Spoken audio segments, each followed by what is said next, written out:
C'est l'heure de l'édito avec vous, Françoise Degois. Bonjour, soyons libres. Bonjour mon cher Jacques. Soyons libres avec le jugement que tout le monde attend. Demain, Marine Le Pen sera-t-elle condamnée aussi lourdement qu'en première instance, ou bien sera-t-elle en mesure de se présenter? Oui, alors Jacques, c'est la question cruciale, celle qui peut tout changer dans cette présidentielle à venir. Rappelons d'abord sa condamnation, c'est le plus important.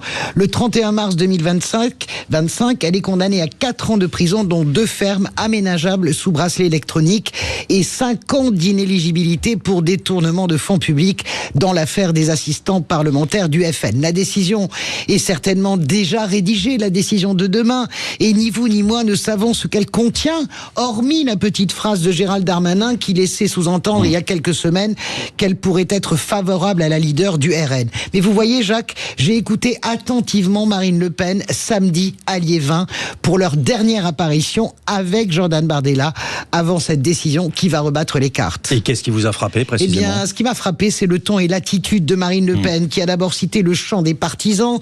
Si tu tombes, un ami se relève à sa place. Cette série de photos aussi qui a envahi les réseaux sociaux, où on la voit embrasser Jordan Bardella quasiment comme une mère embrasse son enfant, comme si elle se préparait à un passage de témoin. Il y avait quelque chose de cela ce week-end, quelque chose de combatif, mais de mélancolique. Et puis, il y a surtout ces déclarations très tranchées sur le port d'un bracelet électronique chez notre ami Darius Rochebin sur LCI mercredi dernier.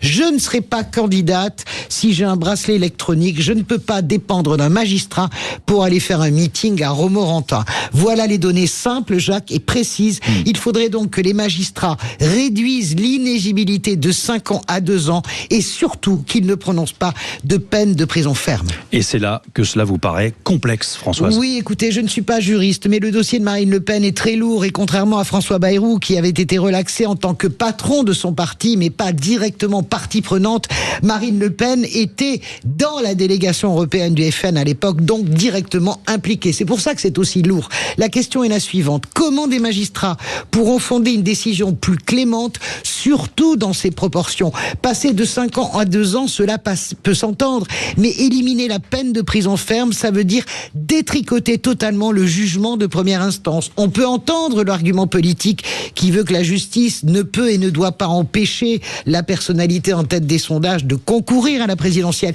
Mais comment justifie-t-on sur le plan purement juridique une telle décision? D'autant que dans son réquisitoire, lors du procès en appel, le procureur avait requis 5 ans d'inéligibilité et 1 an de prison ferme. Tout sera donc scruté minutieusement demain à partir de 14h, car Marine Le Pen n'est pas la seule à attendre son jugement. Je le rappelle, Louis Alliot, le maire de Perpignan, s'il était condamné en appel, pourrait quitter immédiatement son mandat de maire. En tout cas, demain après-midi, les cartes de la présidentielle seront rebattues. Soit Marine Le Pen est condamnée et la campagne de Jordan Bardella peut enfin commencer, soit elle peut concourir et ce sera un coup de massue. Je pèse mes mots, on en parlera demain, pour ses adversaires qui considèrent tous, d'Emmanuel Macron au Parti Socialiste, des macronistes aux Républicains, que c'est la plus coriace des adversaires, bien plus que Jordan Bardella. Françoise Degois, retrouvée en podcast sur sudradio.fr. Soyez libre. La Cour d'appel qui rendra donc sa décision dans l'affaire des assistants parlementaires. Françoise vient de nous le préciser, demain aux alentours de 14h. Dans un instant, le grand rendez-vous politique de la matinée sur Sud Radio. Priscia Thévenot, Ensemble pour la République. Elle est soutien de Gabriel Attal dans la course à la présidentielle. Elle sera dans ce studio. Il s'agit du match du bloc central qui est lancé après le meeting d'Édouard Philippe hier et les attaques des deux côtés qui fusent. À tout de suite, il est 8h16. Soyez les bienvenus sur l'antenne de Sud Radio. Bonne matinée à tous.